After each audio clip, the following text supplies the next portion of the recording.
What's going on, guys? This is Kaisho. Welcome back. So we are back with another video. On this video, we're going to cover OCG metagame, tournament results, and decklist review. So we are going to see different tournaments all over the Asia from Japan, Korea, China, and Taiwan.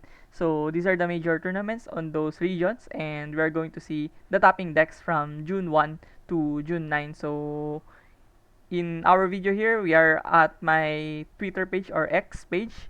So we are going to cover the decks on my likes. So first we have Duel Salon tayo tournament. We have top 4 here. On first place, we have Finsmith, Fire King, Snake-Eyes, no? So, quite standard list of Fire King, Snake-Eyes. It ran 2 talent on the main deck, mainly to the fact that many people are playing Veiler and Droll, and also things like Ghost Ogre, and sometimes Bell. So, yeah, double talent makes a lot of sense here. And also, play double DD Crow, double Nibiru, double Veiler on the side deck. This is a good ratio for hand traps to answer variety of meta decks on the format right now. So yeah, also played 5 going first cards, no? Triple Judgment and 1 Summon Limit with one Anti-Spell Fragrance. And next we have Millennium Whitewoods Finsmith. Yeah, very insane deck. So it ran the new engines, no, that we currently have in the OCG, paired with Whitewoods, of course. So yeah, looking on this deck list, it aims to combo off and set up your Finsmith board with the Omni Negate, and also set up something like the Beatrice, no, to dump and final cards from the Millennium engine. And yeah, I think this deck is kinda weird on first glance, but I think it's kinda consistent. It has a lot of plays to make, and yeah, it plays Spellcaster of Village, very pivotal card on the format right now to stop the spell cards. Next we have Melodious Supreme King, Magician. So yeah, this time it played triple talent, no? So 3 talent on the main deck. Quite absurd on first glance, but I think this is a good countermeasure for different hand traps on the format, especially Droll can hurt this deck. So yeah, the talent can trade cards for the opponent, and I think it gives you so much resiliency in the get-go, and also play triple trust, no, on the side deck. So he most likely anticipates that he is going to get hand trap, something like Veiler or Ogre or Droll. So he has trust to search off the D barrier and other stuff here. When going second, he has options to go into the Dark Ruler no more. So yeah, very well-rounded list here from this player. Next we have Visas. Yeah, Visas Adventure Finsmith. So we are Adventure in Finsmith. Look at this, no. Those two are the most coveted engines in the OCG recent modern game, no. Before in 2021, we have the Adventure soaking up so much representations on the metagame, and now we have Finsmith. So another variation of Adventure that are making waves right now in the format. So yeah, the adventure aims to link climb faster on this deck, and also the visas is already a good deck to link climb and generate resources. And you can pretty much go into Appaloosa very easily, and the Finsmith can set up you something like Hiking Caesar. So you're very adept deck building here. And on the side deck, it has 5, no? 5 going first cards. And yeah, I think the 5 going first cards are quite mandatory right now on decks like this that sets up a very powerful board, and you need to supplement your board with things like Solemn Judgment, Anti-Soul Fragrance, and even the Black Goat Loves. So yeah, moving on, we have Quinta CS, top 4. We have first place here, Tenpai. So this time with double Dora Draco. Most people are playing Dora Draco into one, but I think people are now seeing that sometimes you could break with only 2 Pydra and 1 Dora Draco. And yeah, double Dora Draco gives you a second copy of Dora Draco, which can come handy when going first or going second. It's very versatile and flexible. You get so much body on the field, and it's guaranteed OTK nonetheless when you can be able to use the Dora Draco and OTK for game. So yeah, this time it played triple Lancea, quite different, no, from the usual side deck patterns of many people. I think Lansaya was used to answer the Rescue Ace Finsmith, and that deck is also very much represented in the format right now. Next we have Whitewood Centurion with Toy Box Engine. So yeah, another Synchro Shenanigan deck, no? Aims to bring out the Cosmic Blazer, Barone, and things like that you could summon out in the Whitewoods engine. And also the Toy Box engine really improves the resiliency and consistency of this deck. So yeah, I think this is a very powerful deck, no? It has a very combo-ish type of gameplay, but it still has room for 3, 6, 9, 12 hand traps, no? So this is a deck that is combo-ish but still has room for 12 hand traps like a mid-range deck. So very good uh, attribute for this Centurion Whitewoods. And also played double Regeki. I think there's a fluctuation of Regeki usage on the side deck of many people right now. Players are now opting to go into Regeki aside from the Droplet and Dark Ruler no more, because Regeki can definitely destroy the board of Apollousa, the Hiking Caesar, and yeah, other decks like Rescue Ace, which doesn't have Omni Negate on their disposal. So yeah, I think Regeki is really nice here. Next we have Snake-Eye Swinsmith. So nothing too extravagant on this build. Only played one talent on the main deck, unlike the build from earlier which ran two. And this time it played the Kuripoton, very strong on Tenpai. Once you can draw this Kuripoton, and I think it is searchable na with the Finsmith engine. So you could get the Kuripoton and prevent the OTK from Tenpai, and also played what do you call this, summon limit. So yeah, it's very strong when you can set up your Finsmith Snake Eyes board along with the summon limit. It's guaranteed game for you. And next we have another Tenpai Dragon. Yeah, Tenpai Dragon. This time it played triple Phantasmi on the side deck. I think Phantasmi does have a very good spot on the format right now.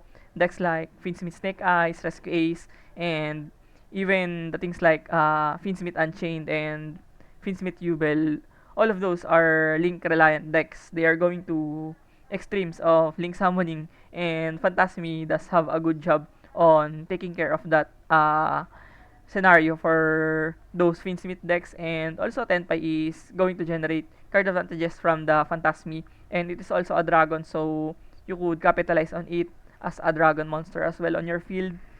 And yeah, moving on, we have Kuriball Cup. Top 4, we have Goodness. We have Runic. So, the good old Runic is still very strong, no?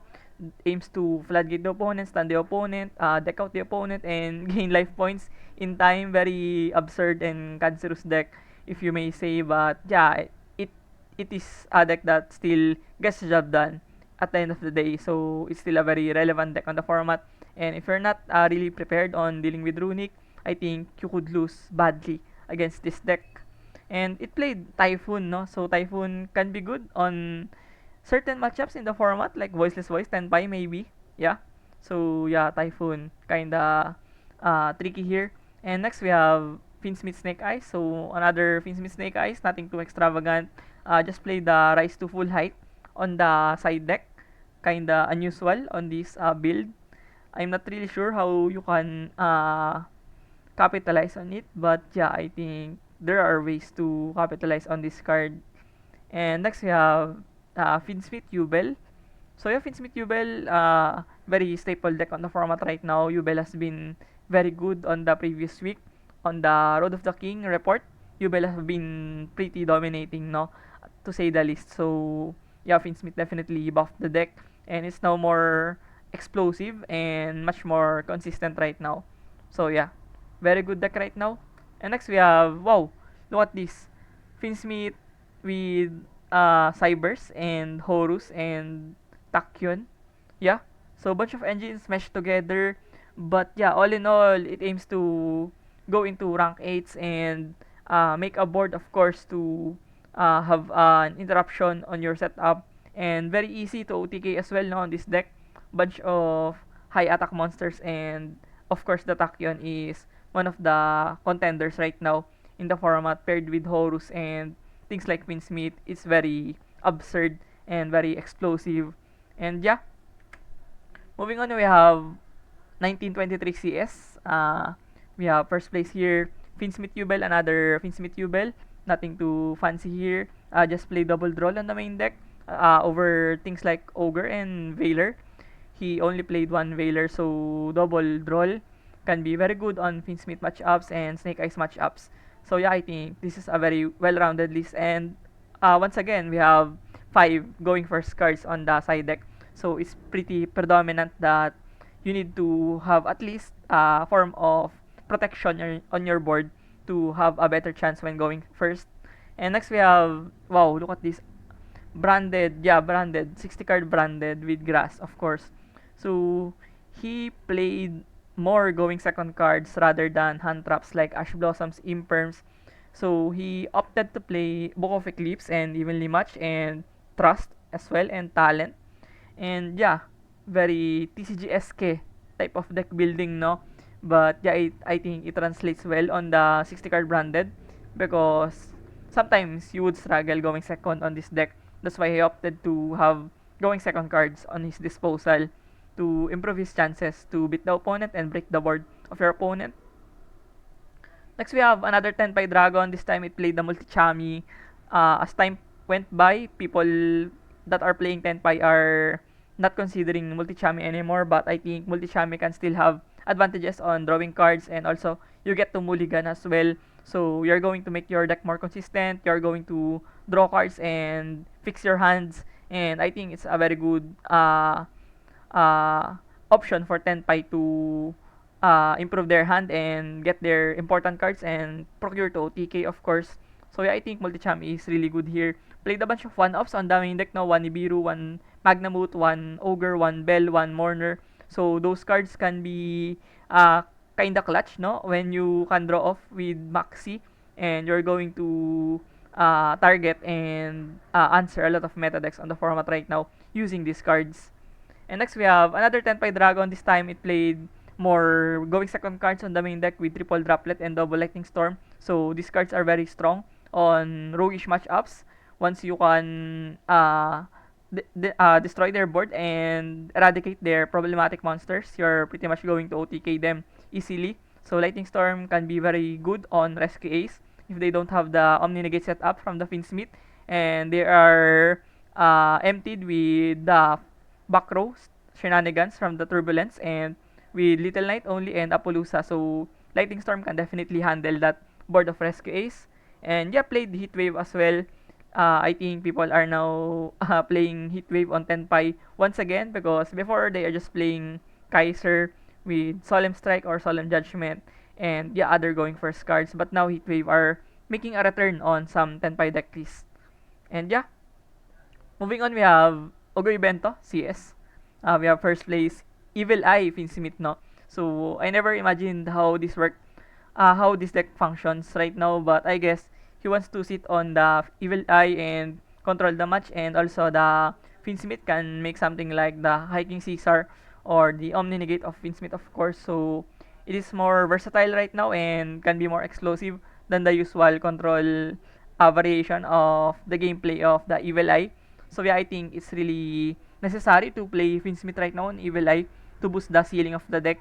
And yeah, on the side deck, look at this. One goes in match, one rivalry, one skill drain. Just aims to control the match using those cards with the Solemn Judgment. And next we have Yubel Finsmith, another Yubel Finsmith. So this time it played one Veiler and two Droll, similar to the list earlier. Nothing too fancy here, nothing too out of ordinary. So I think this is just a functional list of Yubel. And next we have Voiceless Voice. So as time passes by, there are less and less of Voiceless Voice representations in our OCG metagame. Other decks are having too much gas and kinda difficult to stop using only one Omni Negate and one Sauravis on your disposal. Even though Voiceless Voice is a very resilient deck, very conservative, considering that you can play around Maxi effectively, I think other decks, especially the Finsmith decks, does have so much gas to paired against this Voiceless Voice, which is kinda brittle in the current format. I think Voiceless Voice will eventually be more higher on that tier list on the following ban list this July because the Snake Eyes would get hit and yeah, other powerful decks are also going to get hit. So Voiceless Voice can shine once again. But for now, I think let's put a rest on Voiceless Voice. And next we have Tatsu CS tournament, Karafuda. So, look at this. We have first place Egyptian God, yeah. Egyptian God Sky Striker. So, yeah, it played Sky Striker extra deck, and I think it aims to draw off cards from the engage, of course. Considering that it has a lot of spell cards on the deck, and transaction rollback as well can copy the trap effect of the Egyptian God card on the trap on this deck. And yeah, I think it's very unusual to see this deck, and I wonder how it up the tournament, but I think it could work on certain occasions.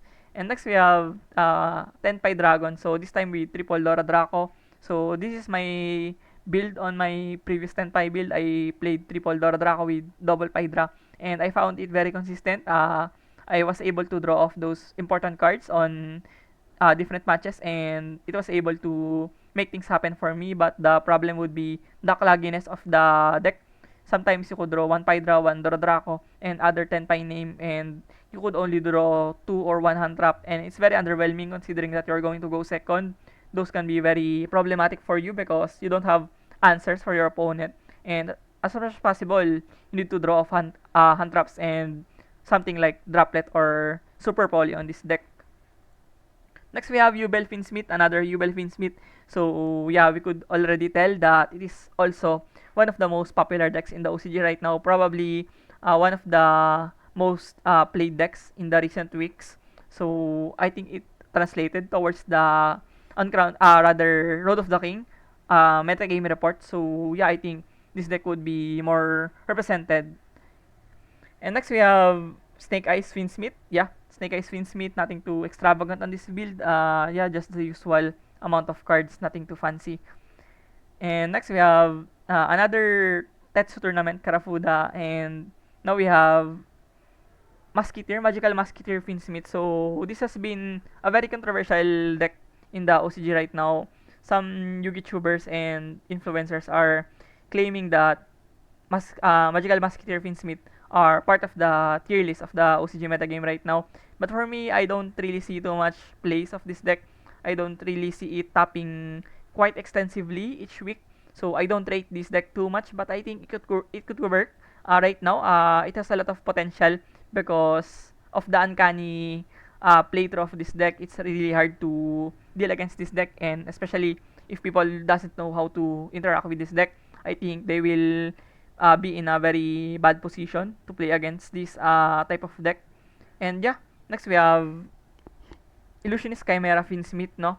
So yeah, it has a lot of one-offs, very crazy amount of one-offs. Yeah, very insane. I'm really baffled with this build. But yeah, I think this Chimera is cooking something else on this build. It's not your standard and everyday Chimera. And it aims to combo off, I guess it has Barone and Axel Synchro. So he has options to go into those powerful monsters and Omni Negates. Next we have Yubel. Yeah, Yubel Smith, another Yubel Smith. This time it played the Unchained Trap on the side deck, another form of interruption. And Sharvara does have a very good job on making Unchained plays happen for this deck. And played double droplet, no? I have a friend who plays Yubel Smith, and he doesn't really fancy playing droplet. He said that it is too costly for this deck. But yeah, I think droplet should be here for Yubel because sometimes this deck struggles when going second, and it could struggle against something like Voiceless Voice and other Omni-Negate decks. So yeah, I could get the logic of playing droplet. And yeah, moving on, we have Uyubo CS from China or Taiwan, maybe. Yeah, from China.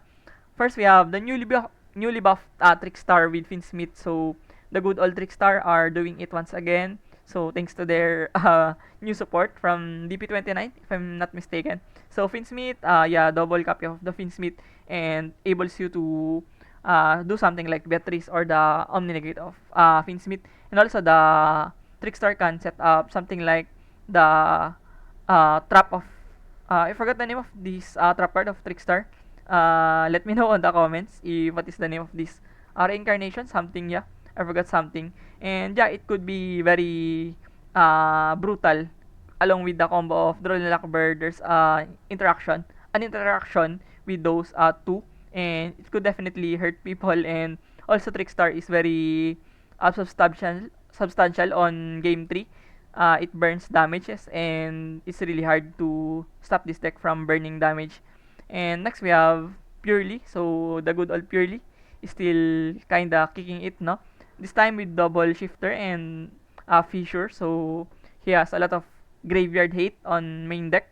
So I think he has performed on the tournament due to the fact that he has a lot of graveyard answers on this deck. And yeah, moving on, we have Trap Tricks. Yeah, Trap Tricks. So it played a lot of hole cards on the deck, and bottomless, floodgate trap hole. You don't see this every day, and also played the rank 9 of plant beside the Typhoon. So yeah, I wonder how he can access this. Maybe with the Naturia something on this middle of Ghost Ogre and Field Spell. And played Multichami as well. So Multichami, kinda difficult to say whether it's very effective right now or not, no? But sometimes it does bring you so much value to your hand. Next we have Chimera, Illusionist. So Chimera Illusionist with transaction rollback, no? Very uncanny. You don't see this every day, but yeah, he has trap targets on the main deck. I'm not sure what is the name of these cards between the Imperm and transaction rollback. It is new in my eyes. And played Wanghu Tiger, of course. Wanghu Tiger is very strong on Chimera Illusionist, and once you can be able to set up the Wanghu Tiger, most decks cannot play around that. And yeah, moving on, we have another Weibo CS top 8 tournament. We have first place here. We have, what is this deck? Symphonia, Symphony. Yeah, Symphony with Melodious. Yeah, I think that's the name of this archetype.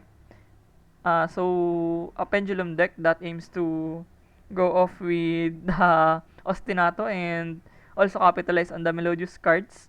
So yeah, another weird combo deck from China. I think it's the name of the game for Chinese people. They're often experimenting combo decks and different combos to make decks function and work on the current format right now. So yeah, very unusual build. It played Whale, no, with Promethean. So he has access towards those. And yeah, Metal Foes as well, very strong. And next we have Horus, Finsmith, Lightsworn, yeah. So I think it is an FTK deck with the Ghost Meets Girl and Transaction Rollback. So he has ways to mill those cards and dump it with Beatrice as well. So yeah, I think Horus just wants to make the zombie vampire, and Finsmith as well can make something like Beatrice. So yeah, I think I could get the logic of this deck. And next we have Phantom Knights. Yeah, Phantom Knights Goblin Biker. Yeah. Danger Phantom Knights Goblin Biker. So 60 card pile deck. And it plays the Protoss, no. Once you can be able to set up the Protoss, you are going to call fire, you are going to call dark, you are going to call something like light. So you have very good chances of beating the Snake Eyes and Finsmith decks, and also the Voiceless Voice and even Tenpai. So yeah, this is a very good implementation of the Protoss on the Phantom Knights. And also play the Eternal Kaiju Slumber on the side deck. Very unusual. So yeah, I think your Phantom Knights could get floating effects on the graveyard once you can pop those cards, similar to a Dark Hole esque type of effect. Next we have Snake Eyes with Tachyon. Yeah, Snake Eyes Finsmith with Tachyon. So I wonder how people are manifesting this Tachyon engine on their decks, no? Some people are trying to collaborate the Tachyon on the deck. Maybe it has options to go into rank 8, probably, or extenders as well. So yeah, it played also the white hair Hare, rabbit, something on this link to illusionist that could fetch off the angel statue. And yeah, it played triple spear mode, very intriguing because I think this deck doesn't really consume too much on normal summon, so you could get away from playing the sphere mode. And yeah, last we have another Weibo CS here tournament. This time with Scareclaw. Scareclaw with Bestials. Yeah, with Nemesis engine as well. So similar to the deck earlier, it functions the Protoss. So you could lock the opponent, and yeah, you can also access out the Thunder Dragon Colossus, which is very massive on the format right now. Once you can stop the decks from adding cards from their deck to their hand, it's pretty much game over for those decks, especially the Finsmith and other combo decks right now in the format. And it plays Santa Claus on the side deck. So similar to Kaiju, you get to tribute the monsters of your opponent, and yeah, eradicate those problematic monsters on the field. And next we have Tachyon. Yeah, Tachyon with Galaxy Eyes and a small Trickstar engine. So yeah, very interesting. I'm not sure how this functions, but maybe you're going to try out making Photon Lord, Harbinger, and OTK for game once you can negate the opponent and procure their place. And also, you have Baguska on this, so you can make off from the rank 4 cards. Rank 4, rather level 4 cards on this deck. And next we have uh, Gold Sarcophagus, Shining Sarcophagus with Tenyi. Yeah, Tenyi. Very spicy. So, a very control-oriented deck, no? Considering the fact that he played, there can be only one and summon limit with the feature. So, yeah, it aims to control go first and control the game. And you have 10 cards to extend your setup and make something like Little Knight, maybe. Or, yeah, other cards like Dugares. And yeah, played the Appointer of Red Lotus. Very usual here for our going first deck. And next we have TG. TG Snake-Eye. So yeah, I have seen this deck from before. It just aims to endlessly combos and ridiculous boards. And yeah, played Barone and something like Arclight. So you could stun the opponent and capitalize on the Librarian. So yeah, very strong deck in the hands of the right pilot, because this deck is very complex and it is very hard to execute this, considering that you're going to play too much around Maxi. And yeah, moving on, we have Melox CS, Melo CS. We have top 4 of the tournament. We have Finsmith, Whitewoods, Toybox. Yeah. So yeah, similar deck from the earlier, no? Played the Whitewoods and Toybox. And next we have Unchained Finsmith. So yeah, it played a bunch of one-offs on this deck. One Veiler, one Droll. On the side deck, it played one Santa Claus, one Bell, one Droll, and the Trust. Yeah, Trust and Dark Ruler no more. So I wonder if he didn't play or consider playing Droplet on this build. So instead, he opted to play more hand traps and other extenders, no? Yeah, extenders on this main deck like Sangan, and yeah. And next we have Yubel Finsmith. Yeah, Yubel Finsmith, this time with the Bestial Magnamut and Ruby's Worm. So it is very easy to access those cards, because even though your opponent doesn't have light or dark, you could make something you could target something on your graveyard and summon these two. And yeah, next we have Finsmith, Fire King, Snake Eyes. Yeah. So this time I played the rank 1 of Lyrilusk. So this can be a pivotal card to prevent the OTK from Tenpai. So you could make this card and survive the battle phase. And yeah, I think that's the aim for using this card. And it played evenly matched, no? I think people are not considering evenly matched enough, but I think it's a very good card to answer the Rescue Ace, which is very strong right now in the format. And if the Rescue Ace doesn't have Omni Negate, they are going to easily lose against evenly matched.